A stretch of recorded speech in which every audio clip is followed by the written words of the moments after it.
The Trump administration pushing a 28-point peace plan to finally end the war in Ukraine. And President Trump wants Kyiv to sign off by Thanksgiving. He'll have to like it. And if he doesn't like it, then, they should just keep fighting, I guess, Well, at some point, he's going to have to accept something. He hasn't accepted. You remember right in the Oval Office not so long ago, I said, you don't have the cards. For more, let's bring in former CIA station chief in Moscow and Fox News contributor Dan Hoffman. Dan, you know this issue well. What's your take on this? Nothing like a deadline to drive decisions. Thursday, Zelensky's got to make some big decisions here. Yeah. Look, the word is that Ukraine is already working on a counter-proposal with the UK and France and Germany. I think what Ukraine is concerned about, and frankly our European NATO members, is that we don't want to reward Russia's aggression. We don't want to leave Ukraine more vulnerable to future Russian attacks. Ukraine has been at war with Russia since 2014 when Russia illegally annexed Crimea. And some of the provisions in this proposed deal, specifically limiting Ukraine's army to 600,000 troops, for Ukraine to give up the Donetsk region, which Russia doesn't even control right now, not allowing NATO members to station any troops in Ukraine. Those are areas of concern.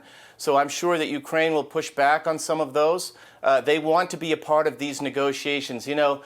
Jason, there's a Russian saying, "Bez меня меня женили." I was married without being present. It's usually reserved for the guys who were told to go clear mines without having volunteered for that job. Ukraine wants to be a part of this process. They deserve to be. They've been fighting for their freedom and for their territorial integrity for years now. Dan, seeing the Crown Prince Mohammed bin Salman at the White House visiting with President Trump, very certainly bountiful meeting between the two. But it goes back to helping fight or end the war by driving down the price of oil. And I was just looking at it, and oil is under $58 a barrel. I think that's a low for this year. It's close to a 52-week low. And not only does that benefit our economy, but it certainly starves Russia of the assets and the revenue that it needs to continue to fight this war. How critical is that? Well, I've always felt that we need to have a little bit more leverage in terms of the negotiations with Russia. That can come in the form of military assistance to Ukraine. It can be sanctions against Russia. The sanctions against Rosneft and Lukoil have gone into effect reportedly today. And there are those secondary sanctions that the Senate has prepared for the president's signature when the president chooses. So those are things that can help in the longer term. And for sure, you're right. When the price of oil is down, that's got a long-term impact on Russia's economy. But Vladimir Putin has a high threshold for the pain that he's forcing his fellow countrymen to suffer economically. He's got an unbalanced wartime economy.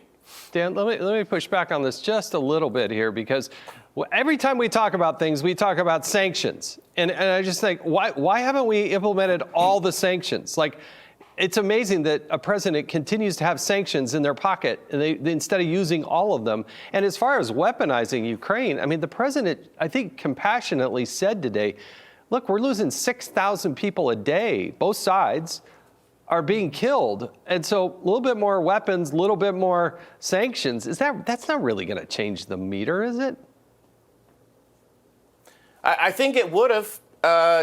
Where we're going from here is anybody's guess, Jason, but I strongly believe that, look, Russia could end the war at any time of their choosing. The question is whether we can make it more painful for Vladimir Putin to carry on. The way to do that was to fortify Ukraine's defenses and implement the sanctions, years ago. But we didn't do that. The Biden administration was wary of driving up the price of oil. And they were allowing Russia's shadow fleet to continue to operate, which is another area of concern. So we just haven't developed, in my view at least, enough leverage to demand more from Russia to capitulate a little bit. After all, this is the massive land war, the worst of its kind since the Second World War, and Russia alone is responsible. It is a war of Russia's choice.